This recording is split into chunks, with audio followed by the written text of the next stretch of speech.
Hello बच्चों, कैसे हो आप सब। इस क्लास में हम स्टार्ट करने वाले हैं application of dimensional equation.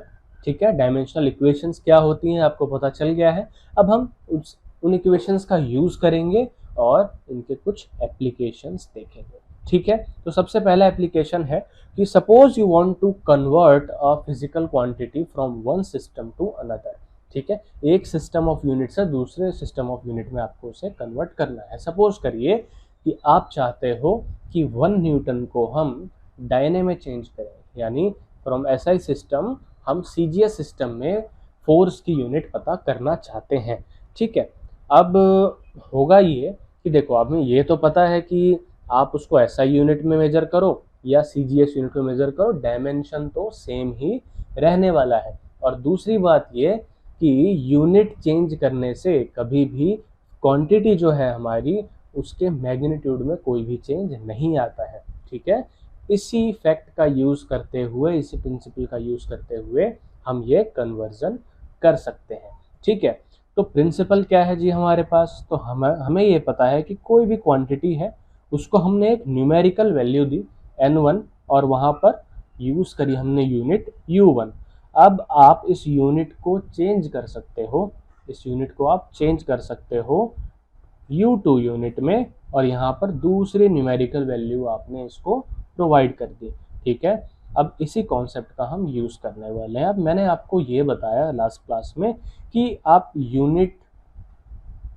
Unit का पता लगा सकते हो किसी भी सिस्टम में अगर आपको उस फिजिकल क्वांटिटी का डायमेंशन पता हो तो। ठीक है, तो इसका मतलब क्या हुआ कि किसी भी यूनिट को हम कुछ इस तरह से लिख सकते हैं। अभी हम सिर्फ यू की बात करते हैं। एक यूनिट को हम लिख सकते हैं, एक यूनिट को हम लिख सकते हैं m1 की पावर a, l1 की पावर b और t1 की पावर c। अभी हम सिर्फ और सिर्फ 3 डायमेंशंस में ही बात करते हैं, ml एंड t में। ठीक है, यहाँ पर अभी ml t1 ये सब हटा देते हैं। ठीक है, क्या मतलब है इसका, इसका मतलब कि जैसे ही आपको डायमेंशंस पता होंगे, मतलब आपको डायमेंशन पता होगा इस फिजिकल क्वांटिटी का, तो आपको ए बी और सी की वैल्यू पता होगी। एक बात आपको श्योर है कि दोनों केसेस में जो डायमेंशन है वो सेम रहने वाला है। क्या रहने वाला है, सेम रहने वाला है। तो सपोज करो एग्जाम्पल के लिए कि हमारे पास फोर्स है। क्या है, फोर्स है, एक फिजिकल क्वांटिटी। तो इसकी यूनिट क्या होगी, एसआई एसआई सिस्टम में इसकी यूनिट क्या होने वाली है, u इज इक्वल टू, आपको इसका डायमेंशनल फॉर्मूला पता है, क्या है, m की पावर 1, l की पावर 1 और t की पावर -2। तो यानी यहाँ पर जो आपकी फंडामेंटल, यहाँ पर अब m1 l1 और t1 लिख लेते हैं। यहाँ पर जो m1 है ये आपकी फंडामेंटल यूनिट है इन वन सिस्टम। ठीक है, पहले सिस्टम में इसकी फंडामेंटल यूनिट m1 है।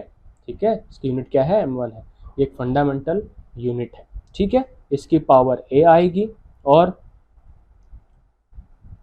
ml, अच्छा एक, सॉरी सॉरी सॉरी सॉरी, यहाँ पर a किसके इक्वल है, 1 के इक्वल है, l किसके इक्वल है, 1 के इक्वल है।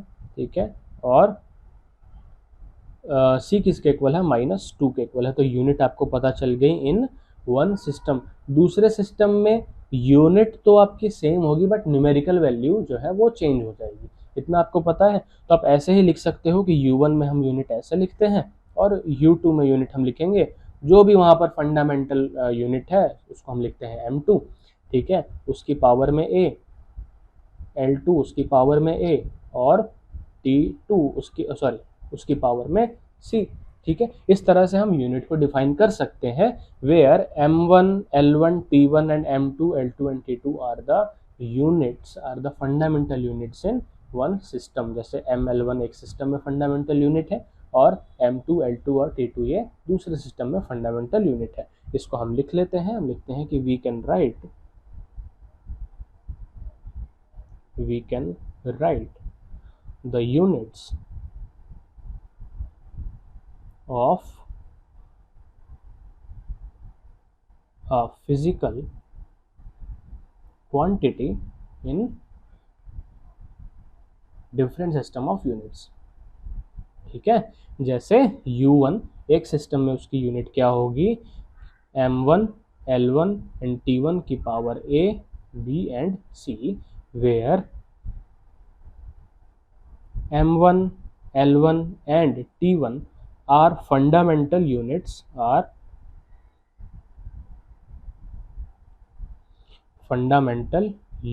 in one system। ठीक है, तो अभी हमने यहाँ पर फोर्स के लिए क्या लिखा था कि U1 होगा M1, L1 और T1। तो मैंने आपको ये बोला कि M1, L1 और T1 क्या है यहाँ पर फंडामेंटल यूनिट्स हैं। तो इसका मतलब क्या हुआ, एग्जाम्पल के लिए unit of force in SI। तो SI में मास की यूनिट क्या है, फंडामेंटल यूनिट kg।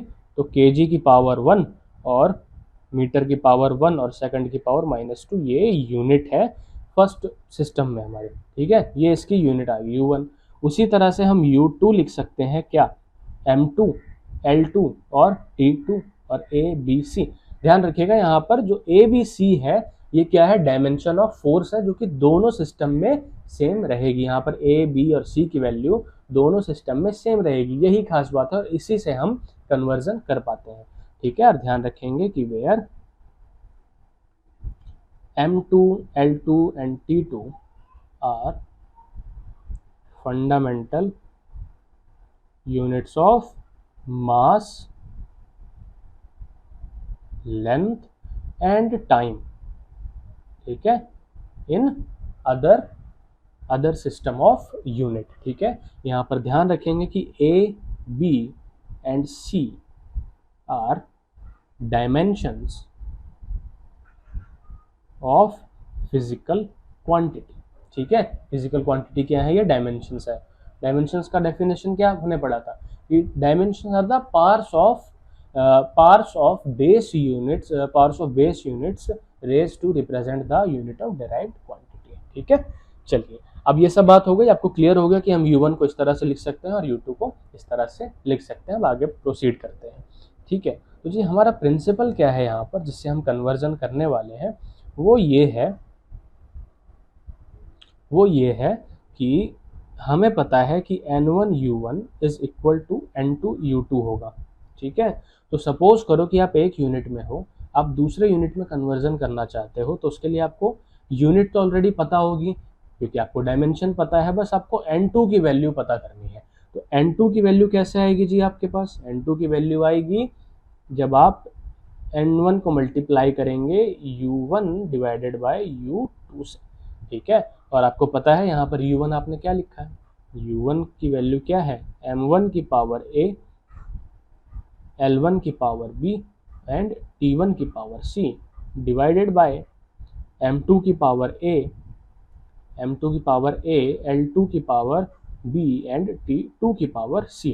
अब यहाँ पर M1, L1 और T1 क्या है, फंडामेंटल यूनिट्स। ठीक है, फंडामेंटल या base units of one system और ये है base unit of another system. ठीक है, जब भी आपको बोला जाए कि सपोज करिए आपको बोला गया कि SI से आपको CGS में कन्वर्ट करना है, तो यहाँ पर M1, L1 और T1 आप किस में लेंगे कि SI यूनिट के अंदर जो बेस यूनिट्स है वो लेंगे।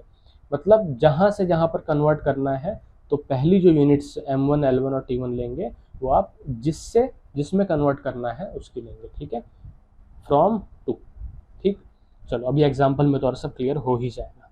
N1, अब आप इसको कैसे लिख सकते हो, सिंपल आपका अरिथमेटिक, ये हो जाएगा M1 डिवाइडेड बाय M2, ठीक है, की power A, L1 divided by L2 की पावर B और T1 डिवाइडेड बाय T2 की पावर C। ठीक है, ये आपका प्रिंसिपल है, आपको N2 की वैल्यू पता लग जाएगी और आप वैसे ही कन्वर्जन कर लेंगे। ठीक है, अब यहाँ पर ध्यान देना, मैंने आपको लास्ट क्लास में भी बताया था कि यहाँ पर जो U1 एंड U2 है दे आर एब्सोल्यूट यूनिट। जैसे एनर्जी की एब्सोल्यूट यूनिट क्या है, जूल है, फोर्स की एब्सोल्यूट यूनिट क्या है, न्यूटन है। ठीक है, तो आपको उस फॉर्म में पहले उसे लिखना होगा, तब आपको न्यूमेरिकल वैल्यू पता चलेगी। ठीक है, अब इसका क्या मतलब है और क्यों मैंने आपको ऐसा कहा, इसका एक एग्जांपल आपको दे देते हैं। अभी सपोज करिए कि एक फोर्स लिखा हुआ है 10 kg का स्क्वायर, ठीक है, 10 kg का स्क्वायर मीटर सेकंड की पावर -2। अब आप देखो यहाँ पर बड़े ध्यान से, यहाँ पर देखो, बोल रहे हो कि नहीं नहीं, थोड़ा सा मिस्टेक हो गया यहाँ पर, थोड़ा सा मिस्टेक हो गया। हाँ, आप लिखोगे यहाँ पर 10 क्यूब kg, ठीक है, ऐसे लिखा हुआ है।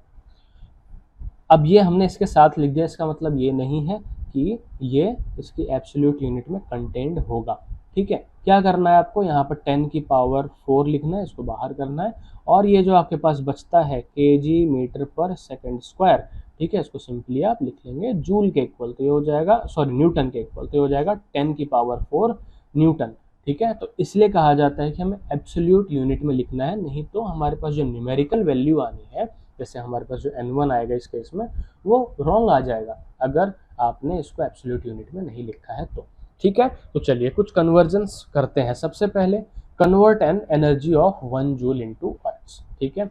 अभी लास्ट क्लास में मैंने क्या बोला था आपको, 1 न्यूटन इज इक्वल टू 10 की पावर 7 अर्ट्स, तो मैंने अर्ट्स गलत बोल दिया था, वो एनर्जी की यूनिट है, ठीक है। एक्चुअली वहाँ पर मुझे ये कहना था कि 1 newton is equal to 10 to power 7 dyne, ठीक है। चलिए, तो यहाँ पर हमें सबसे पहली बात, यहाँ पर आपको एनर्जी का डायमेंशन पता होना चाहिए। तो एनर्जी का डायमेंशन सिंपली ई से हम डिनोट अगर करें इसको, तो क्या होगा, ml स्क्वायर टी की power -2, because it is equal to force multiplied by displacement, ठीक है। तो यहाँ पर हमारे पास डायमेंशन आ गया, यानी यहाँ से हमारे पास हम लिखेंगे सॉल्यूशन, हम बोलेंगे कि dimension of E is equal to ml square t की पावर -2। सो हमें पता है कि a इज इक्वल टू 1 होगा, b इज इक्वल टू 2 होगा and c is equal to -2 होगा, ठीक है। देन हम इक्वेशन लिखेंगे, हमें क्या चाहिए, न्यूमेरिकल वैल्यू पता होनी चाहिए n2, ठीक है। अच्छा रुको, एनर्जी हमें क्या दी हुई है, एनर्जी इज इक्वल टू है 1 जूल। तो इसका मतलब क्या है कि यहाँ पर n1 क्या है, हमारे पास 1 है, और यहाँ पर यूनिट है वो क्या है, जूल है, ठीक है। तो यहाँ से हमें n1 मिल गया, यूनिट हमें पता है, अब यूनिट पता है तो हमें डायमेंशन भी पता होगा। चलो,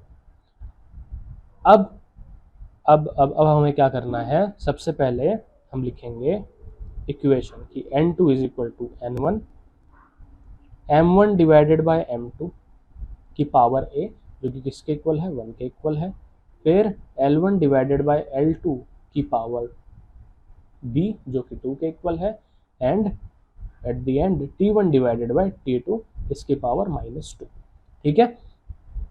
अब आपको पता है कि M1, L1 and T1 are fundamental units of mass, length and time. देखो, फंडामेंटल लिखने की जरूरत नहीं है, इसके सिंपली हम कहेंगे कि ये यूनिट है of mass, length and time in SI system, SI system, ठीक है। वहीं पर M2, L2 और T2 are unit of mass, length and time in CGS system, और ये इनकी वैल्यूज आपको पता होनी चाहिए। तो SI सिस्टम में M1 की वैल्यू क्या होगी, मास की यूनिट क्या होती है, 1 kg, ठीक है। फिर L1 की वैल्यू क्या होगी, 1 मीटर, T1 की वैल्यू क्या होगी, 1 सेकेंड। उसी तरह से M2 की वैल्यू, मतलब unit of mass in CGS system 1 ग्राम, ठीक है। L2 इज 1 सेंटीमीटर, यहाँ पर जो यूनिट होगी वो 1 सेंटीमीटर है CGS सिस्टम में लेंथ की, और T1 के लिए यहाँ पर 1 सेकेंड है, ठीक है। तो यहाँ से N2 की वैल्यू हमें पता करनी है। तो सबसे पहले हम क्या करेंगे, N1 यहाँ पर क्या है, 1 के इक्वल है, फिर मल्टीप्लाइड बाय M1 कितना था, हम M1 डिवाइडेड बाय M2 है, तो यहाँ पर M1 की जगह लिखेंगे हम 1 kg, ठीक है। M2 की जगह लिखेंगे हम 1 ग्राम, और इसकी पावर क्या थी हमारे पास, 1 थी, ठीक है। फिर L1 था, L1 क्या है हमारे पास, 1 मीटर डिवाइडेड बाय 1 सेंटीमीटर, इसका क्या है, स्क्वायर है, ठीक है। और यहाँ पर 1 सेकेंड डिवाइडेड बाय 1 सेकेंड।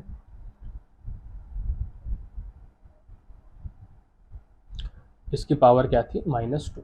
देखो 1 ग्राम को आप लिख सकते, 1 kg को लिख सकते हो आप 1000 या 1 की पावर 3 ग्राम डिवाइडेड बाय ग्राम, ग्राम से ग्राम कैंसिल, ये बचा 10 की पावर 3 इंटू में 1 मीटर को आप लिख सकते हो 10 की पावर 2 सेंटीमीटर, और यहाँ पर 1 सेंटीमीटर है तो सेंटीमीटर से सेंटीमीटर कैंसिल, ठीक है, इंटू में 1 सेकेंड, ये 1 है और इसकी पावर -2 है, इसकी पावर 2 है और इसकी पावर 1 है, ठीक है, ओके।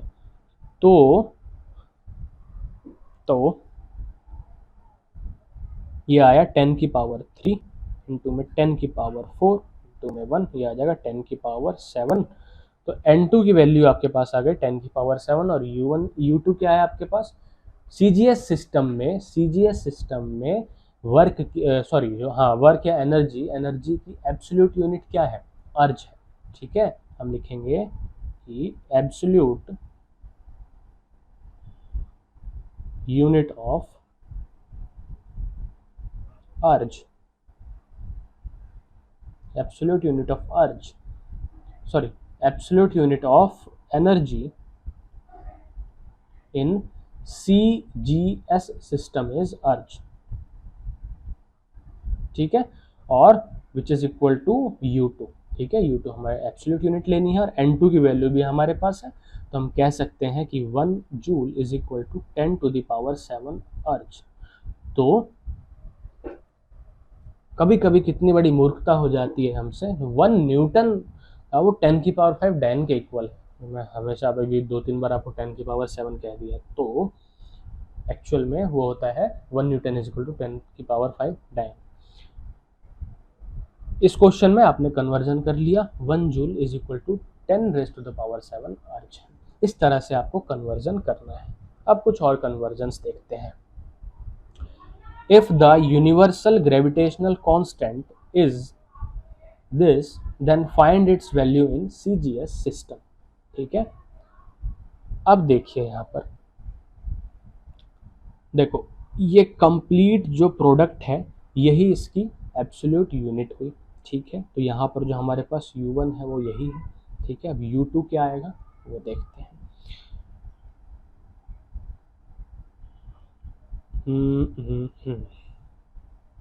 चलो मैं आपको बता दूं, U1 यहाँ पर है आपका न्यूटन मीटर स्क्वायर kg की पावर -2, ठीक है। और जो U2 होगा यानी CGS सिस्टम में जो इसकी यूनिट आएगी वो आएगी दाहिने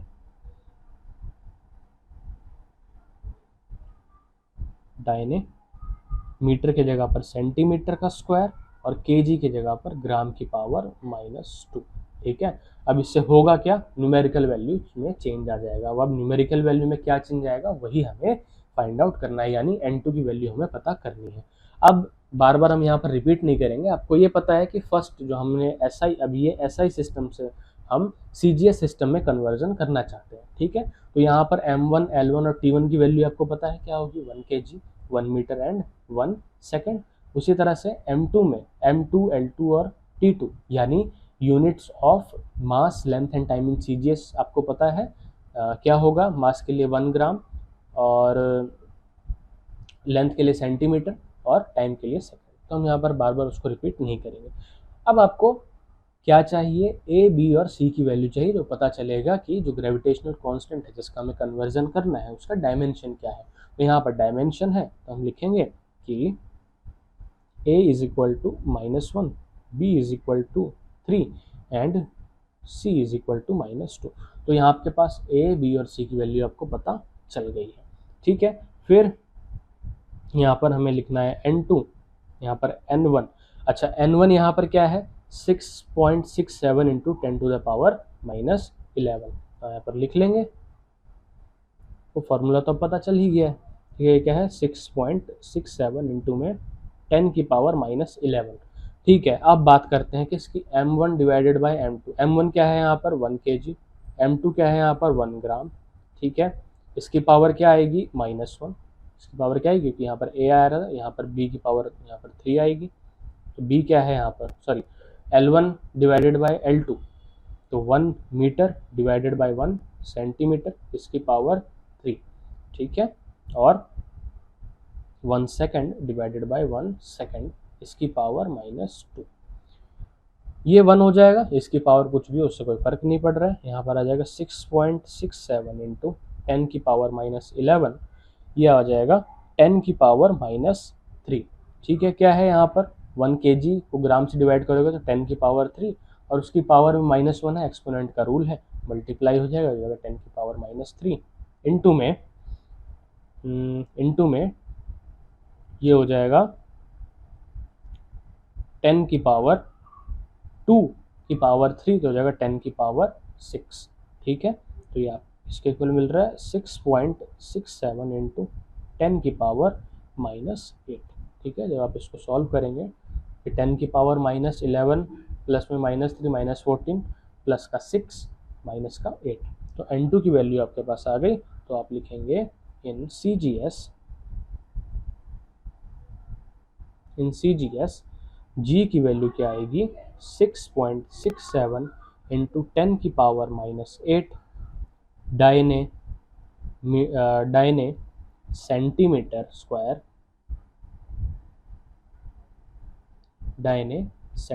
स्क्वायर kg की पावर -2, ठीक है। हाँ, दाहिने सेंटीमीटर का स्क्वायर और नॉट kg, सॉरी, ग्राम की पावर -2, ग्राम की पावर -2। तो ये आ गया value of gravitational constant in CGS unit. तो कन्वर्जन आपने देखा हमें किस तरह से करना है। तो कन्वर्जन करने के लिए सबसे पहले आपको पता होना चाहिए कि जिस भी क्वांटिटी का आपको कन्वर्जन करना है उसके डायमेंशंस आपको पता होने चाहिए।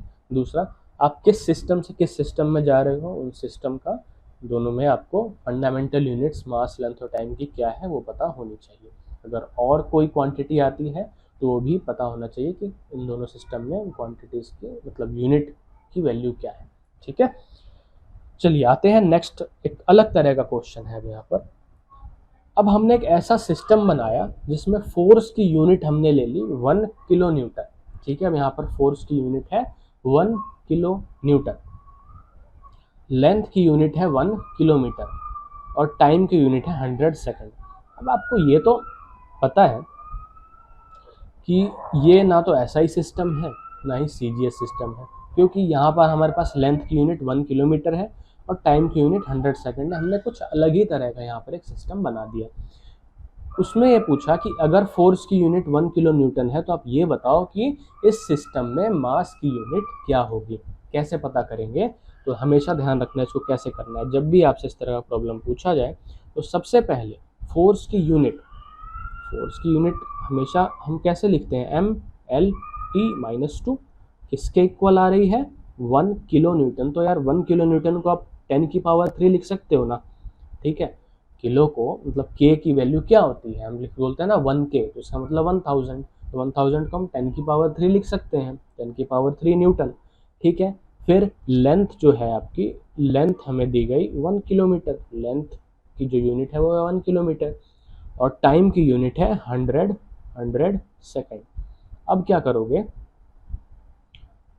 आपको मास की यूनिट पता करनी है। तो यहाँ पर आप लिखोगे कि m, यहाँ से लिखो m इज इक्वल टू 10 की power 3 Newton divided by LT-2। अच्छा, यहाँ पर ये 1 किलोमीटर को आप 10 की पावर 3 मीटर भी लिख सकते हो, लिखो, ठीक है। तो ये देखिए, तो ये आ जाएगा 10 की पावर 3 न्यूटन। अच्छा, न्यूटन को आप लिख लो, न्यूटन को आप कैसे लिखोगे, kg मीटर पर सेकेंड स्क्वायर, ठीक है। मैंने क्यों लिखा अभी आपको क्लियर हो जाएगा। अब लेंथ की यूनिट क्या है यहाँ पर 10 की पावर 3 मीटर, 10 की पावर 3 मीटर।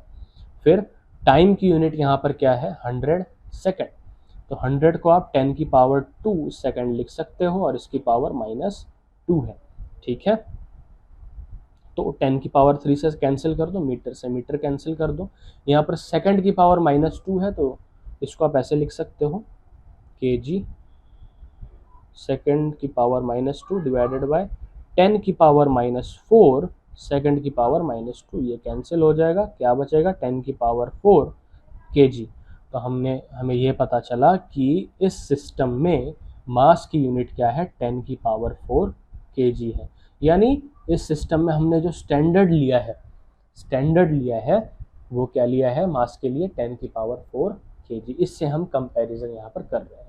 तो अब सिस्टम, आप जो यूनिट ऑफ सिस्टम है वो आप किसी भी तरह का बना सकते हो, ठीक है, कोई इसके अंदर प्रॉब्लम नहीं है। बट हाँ, ऐसा ही हमने एक स्टैंडर्ड लिया कि सब उसी को यूज़ करेंगे। आप अपना कोई भी सिस्टम बना सकते हो, आप उसके अंदर वर्क कर सकते हो, एज लॉन्ग एज आपको ये पता हो कि आप एक सिस्टम से दूसरे सिस्टम में कैसे जाएं, ठीक है।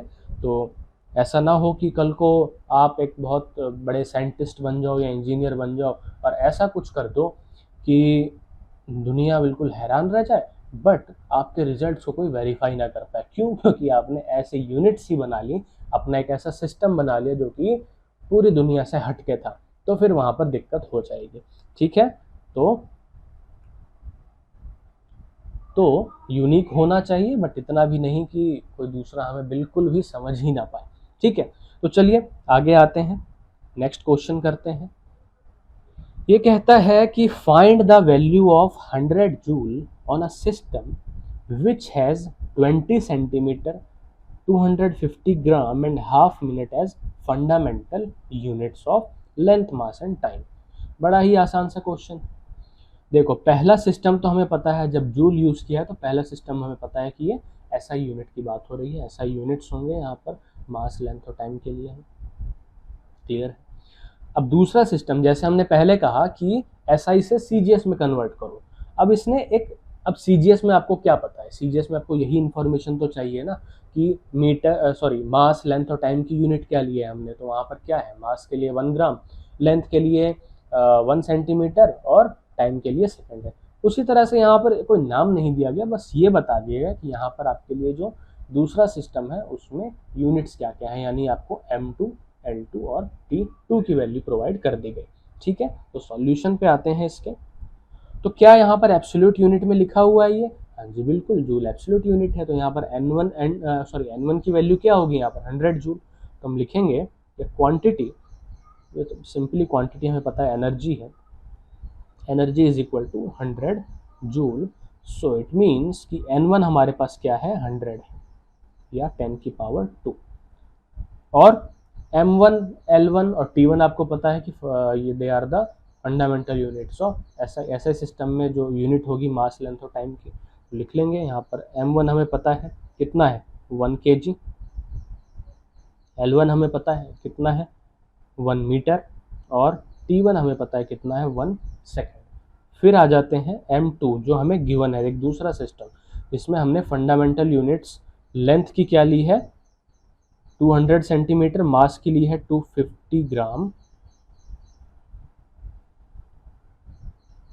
250 ग्राम, लेंथ की ली है हमने 20 सेंटीमीटर, और T2 हमने लिया है यहाँ पर हाफ मिनट यानी 30 सेकेंड। कितना सिंपल सा है, ठीक है। चलो अब इसको सॉल्व कर लेते हैं। यहाँ पर हमें N2 की वैल्यू चाहिए, क्या चाहिए हमें, N2 की वैल्यू चाहिए। और ध्यान दीजिएगा आगे हम क्या करने वाले हैं, यहाँ पर N2 की वैल्यू हमें चाहिए। तो N2 is equal to N1 जो कि है 10 की पावर 2। यहाँ पर M1 डिवाइडेड बाय, अब ये सब तो लिख लेते हैं क्योंकि यहाँ पर थोड़ी सी कंफ्यूजन हो जाएगी।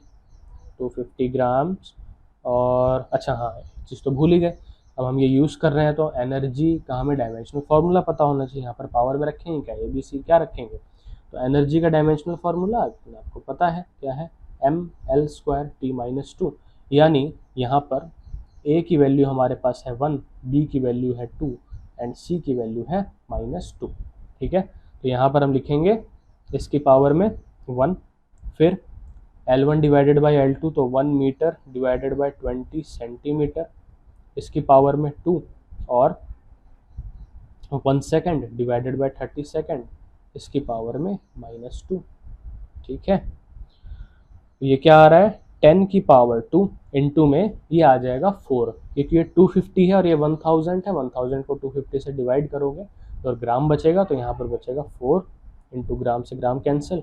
अब ये 5 आएगा, 1 मीटर को 20 सेंटीमीटर यानी 100 सेंटीमीटर को 20 सेंटीमीटर से क्या करोगे, डिवाइड करोगे, ये आ जाएगा 5 और ये आ जाएगा आपके पास 30 की पावर 2, क्योंकि ये ऑलरेडी 1/30 आएगा, ठीक है। और 30 का आप इसको जैसे 1/30 है, इसको आप कैसे लिख सकते हो, 3 की पावर -1 और इसकी पावर क्या है, -2 है, तो माइनस माइनस मल्टीप्लाई हुआ तो 30 की पावर 2, 30 की पावर 2 ये किसके इक्वल आ रहा है, ये आ जाएगा 900 इंटू 20 इंटू 10 की पावर 2। इसको आगे लिखते हैं तो 18 इंटू 10 की पावर 3 इंटू 10 की पावर 2, तो ये आ जाएगा 1.8 इंटू में 10 की पावर 6, ठीक है।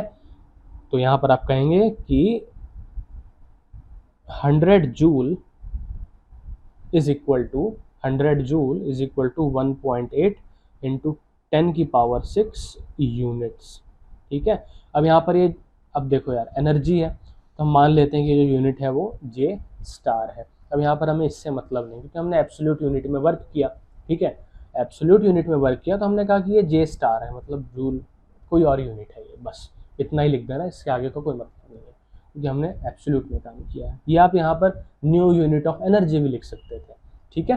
तो ये 100 जूल इसके इक्वल होगा। तो आपने क्या किया, एक सिस्टम से दूसरे सिस्टम में कन्वर्जन किया। अब आते हैं नेक्स्ट क्वेश्चन के ऊपर।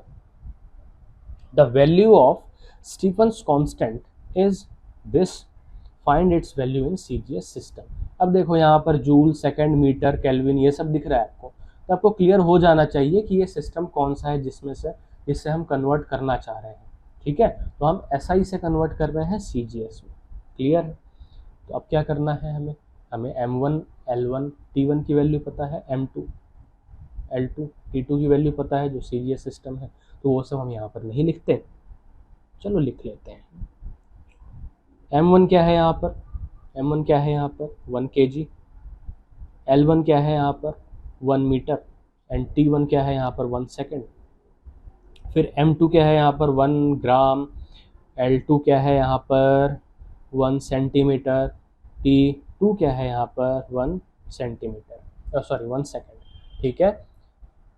और यहाँ से आपको A की वैल्यू पता चल जाएगी, A की वैल्यू यहाँ पर 1 है, B की वैल्यू यहाँ पर 0 है, C की वैल्यू यहाँ पर 3 है और D की वैल्यू यहाँ पर -4 है। अब आप कहोगे कि आपने तो A, B और C ही कहा था, मतलब कि भाई कहा था, लेकिन वहाँ पर 3 ही क्वांटिटी थी, इसमें हमें कन्वर्जन करना था, यहाँ पर तो 4 आ गई, क्या करें अब, करना पड़ेगा। तो यहाँ पर एक और ऐड कर दो, उसमें क्या दिक्कत है, फॉर्मूला में क्या चेंज आ जाएगा, बस एक रेशो और ऐड हो जाएगा जिसकी पावर D होगी।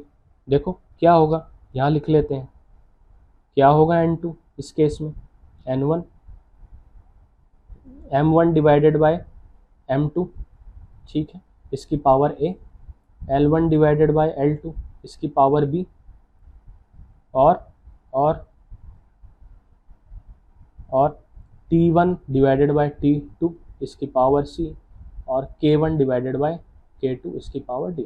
अब K क्या है यहाँ पर, K क्या है यहाँ पर यूनिट ऑफ या fundamental unit of temperature, temperature की यूनिट है ये इन एसआई सिस्टम, और K2 किस में है, इन सीजीएस सिस्टम, ठीक है, क्लियर है। चलिए तो तो यहाँ पर देखो दोनों सिस्टम में केल्विन में ही हम मेजर करते हैं, ठीक है, तो उसमें तो कोई डिफरेंस नहीं आएगा, जो वैल्यू होगी वो सेम होगी। तो 1 केल्विन से कैंसिल आउट हो जाना है इसको, चलो लिखते हैं। और यहाँ पर आपको A, B, C, D की वैल्यू भी पता है, ठीक है, क्या था, A is equal to 1, B is equal to 0, C is equal to -3 and K is equal to -4, ठीक है। और N1 क्या है हमारे पास, ये है हमारे पास N1 5.67 इंटू 10 की पावर -8,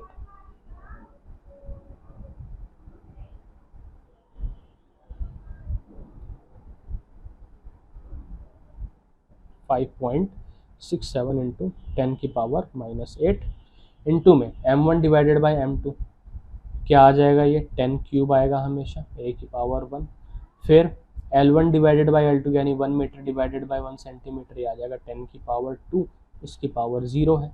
फिर आ जाएगा T1 divided by T2 1 second, तो ये 1 आ जाएगा, इसकी पावर -3 है, नो डिफरेंस। फिर k की पावर -4, यहाँ पर क्या आ जाएगा, ये माइनस, ये भी 1 आएगा, 1 की पावर -4, इससे भी कोई फ़र्क नहीं पड़ा। तो यहाँ पर N2 की वैल्यू क्या आ रही है, N2 की वैल्यू क्या आ रही है, 5.67 इंटू 10 की पावर -8 इंटू 10 का क्यूब इंटू सिंपली 10 का क्यूब आएगा, ठीक है, और सब तो 1 के इक्वल है। यह आ जाएगा N2 is equal to 5.67 into 10 की पावर -5। अब यहाँ पर आप कैसे लिखोगे, इसे रिप्रेजेंट कैसे करोगे? रिप्रेजेंट करने के लिए सिंपली आप लिखोगे Stefan constant in CGS system is 5.67 into, एक मिनट, कुछ मिस्टेक तो नहीं है यहाँ पर,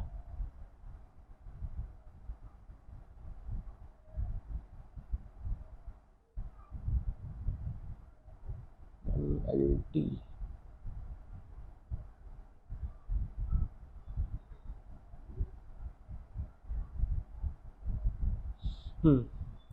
चलिए, तो ये आ जाएगा 10 की पावर -5, ठीक है। और जूल के जगह पर आप क्या लिखोगे, अर्ज, जूल के जगह पर क्या लिखोगे, अर्ज। यूनिट देखो ध्यान से, यहाँ पर जूल है, सेकंड की जगह पर सेकंड ही रहेगा, उसमें कोई डिफरेंस नहीं आएगा, तो सेकंड की जगह पर सेकंड ही रहेगा। मीटर की जगह पर सेंटीमीटर आ जाएगा, ठीक है, और केल्विन की जगह पर केल्विन ही रहेगा, ठीक है। अब यहाँ से एक बात और बता दूं मैं आपको, इस क्वेश्चन को हम एक बहुत ही आसान तरीके से भी कर सकते थे, ठीक है। अब वो आसान तरीका क्या था वो देख लेते हैं, ठीक है। अदर मेथड, हमें स्टीफन कांस्टेंट की वैल्यू क्या दी गई, 5.67 इंटू 10 की पावर -8 जूल मीटर -2 सेकंड की पावर -1 और केल्विन की पावर -4। एक बार मैं कंफर्म कर लूँ इसे, हाँ जी, ठीक है, यही दिया गया। अब आपको ये पता है, अगर आपको CGS सिस्टम में कन्वर्जन करना है तो आपको मीटर और जूल इन दोनों को चेंज करना होगा, और आपको इनकी वैल्यूज़ पता है। आप लिखेंगे 5.67 इंटू 10 की पावर -8 इंटू में 10 की पावर -7 अर्ज, ठीक है। 1 जूल इज इक्वल टू 10 की पावर -7 था, 7 था, हाँ, 10 की पावर 7 अर्ज इंटू में मीटर को चेंज करोगे तो मीटर की जगह पर क्या आ रहा है आपके पास, सेंटीमीटर में चेंज करना है तो 1 मीटर की जगह लिखोगे आप 10 की पावर 2 सेंटीमीटर, तो इसकी पावर -2 कर दो और सेंटीमीटर की पावर -2 कर दो, और यहाँ पर सेकंड को एज इट इज़ छोड़ दो और केल्विन को भी एज इट इज़ छोड़ दो। क्या आया, 5.67 इंटू 10 की पावर -8 प्लस 7 -4, ठीक है। तो क्या आ रहा है आपके पास, 5.67 इंटू 10 की पावर -5 अर्ज सेंटीमीटर की पावर -2, सेकंड की पावर -1 और केल्विन की पावर -4।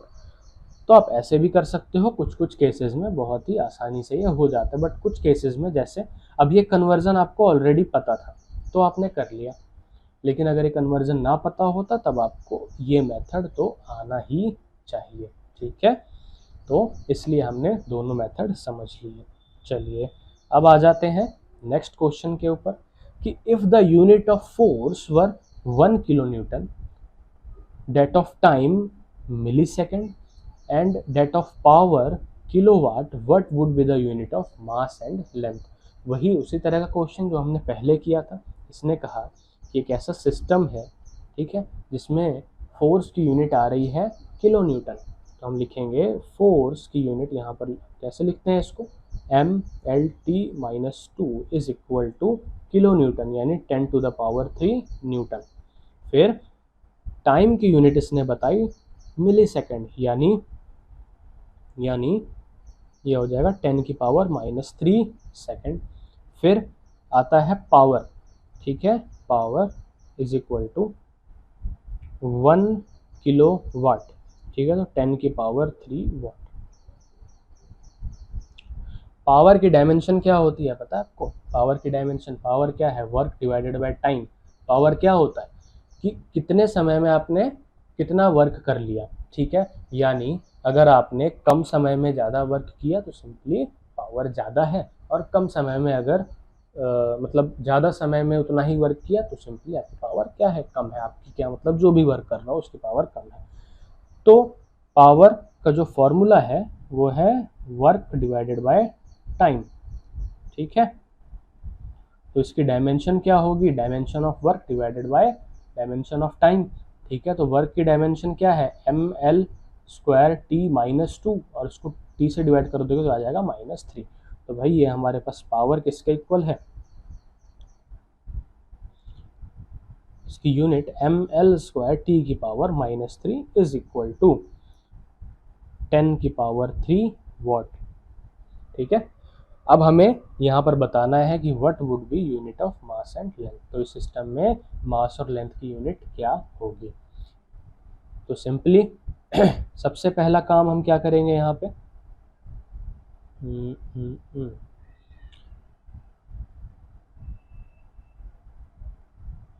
तो देखो, सबसे पहले हम फोर्स और पावर का रेशो लेते हैं, ठीक है।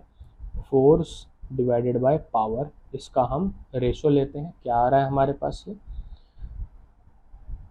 ml -2 divided bye ml square t की पावर -3। तो ये हमारे पास आता है l की पावर -1 और t की पावर 1, ठीक है। ये किसके इक्वल आएगा? किसके इक्वल आएगा? 10 की पावर 3 डिवाइडेड बाय 10 की पावर 3 वाट। सिंपली ये 1 के इक्वल लिखेंगे हम इसके। अभी किसके इक्वल आ रहा है? 1 के इक्वल आ रहा है। अब यहाँ से आपको लेंथ की यूनिट निकालनी है। टाइम आपको गिवन है, ठीक है। तो यहाँ पर हो जाएगा length is equal to time, और टाइम की यूनिट क्या है? और इनटू में, अच्छा देखो, फोर्स था kg मीटर सेकंड की power -2 divided by kg metre square second की पावर -3। कैंसिल करेंगे, यूनिट क्या बचेगी? यूनिट बचेगी सेकंड बाय मीटर, ठीक है। तो जैसे ही आप यहाँ पर इस इक्वेशन में देखो, मतलब यूनिट की बात चल रही है अभी, तो आप इसको ऐसे भी लिख सकते हो, T inverse is equal to L metre per second. Complicated हो रहा है ना? कॉम्प्लिकेटेड इसलिए हो गया कि फोर्स बाय पावर हमने कर दिया, पावर बाय फोर्स करते तो बात कुछ अलग होती। चलो वही लिख लेते हैं। पावर बाय फोर्स लिखोगे तो क्या आएगा? पावर बाय फोर्स लिखोगे तो आएगा LT-1 is equal to metre per second, ठीक है। तो लेंथ हमारे पास क्या आने वाला है? T इंटू में मीटर पर सेकंड। अब T हमारे पास क्या है? 10 की पावर -3 मिली सेकेंड, तो 10 की पावर 3 सेकंड। यहाँ पर मीटर पर सेकंड है तो सेकंड से सेकंड कैंसिल। तो लेंथ की यूनिट आ गई 10 की पावर -3 मीटर। क्या आ गई? 10 की पावर -3 मीटर। अब आपके पास लेंथ की यूनिट आपको पता है, टाइम की यूनिट आपको पता है, तो आप यहाँ से मास भी निकाल सकते हो। एक बात ध्यान रखना, जब भी हम लेंथ की बात कर रहे हैं तो ये यूनिट मैंने अभी आपको इसलिए लिख के दिखाई है ताकि आपको अंडरस्टूड हो कि ये क्या प्रोसेस चल रहा है यहाँ पर। लेकिन हमें पता है ना भी लिखो तो एट द एंड लिमिट जो आपकी लेंथ है उसकी यूनिट हमेशा क्या आएगी? मीटर में आएगी, ठीक है ना। चलिए अब आ जाते हैं नेक्स्ट पार्ट पे। तो ध्यान रखना यार यहाँ पर कि हम इसे पावर बाय फोर्स लिखें तो ज़्यादा अच्छा रहेगा। ये हो जाएगा ml square t-3 divided by ml t-2, ठीक है। और यूनिट जो आएगी यहाँ पर वो आपको पता है मीटर पर सेकंड आ रही है, ठीक है। तो यहाँ पर क्या था आपका? 10 की पावर 3 वाट डिवाइडेड बाय 10 की पावर 3 न्यूटन। यहाँ पर जो यूनिट क्या आएगी? वेलोसिटी की यूनिट आ रही थी मीटर पर सेकंड। चलिए ये हो गया। अब हमें मास के लिए पता करना है कि मास क्या होगा। तो सिंपली क्या करो, आप इसको लिखो mlt -2 इज इक्वल टू 10 की पावर 3 न्यूटन लिख लो। अब यहाँ से मास की यूनिट आपको पता करनी है, तो 10 की power 3 Newton divided by length T की पावर -2, जो कि किसके इक्वल है, टी की power 3 Newton divided by length की यूनिट है 10 की पावर -3 मीटर। नहीं लिखते अभी यहाँ पर, कोई दिक्कत नहीं। टी यहाँ पर क्या है, 10 की पावर -3 मिली सेकेंड का स्क्वायर। चलो यार इसको नीचे ही लिख लेते हैं, तो आ जाएगा 10 की power 3 Newton divided by length की यूनिट यहाँ पर आई 10 की पावर -3 सेकेंड, और इसकी पावर -2, और ये आ जाएगा लेंथ 10 की पावर -3, ठीक है, मीटर। आगे इसको सॉल्व करते हैं, इसकी पावर 1। हाँ, आगे इसको सॉल्व करेंगे।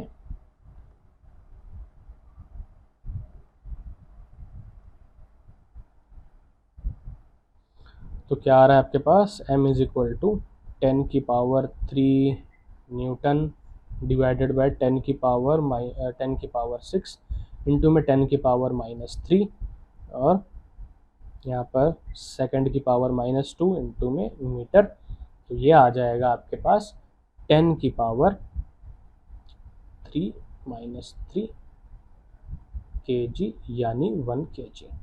तो यहाँ पर मास की जो यूनिट है वो 1 kg है, यहाँ पर मास की यूनिट क्या है, 1 kg, और लेंथ की यूनिट है 10 की पावर -3 मीटर, ठीक है।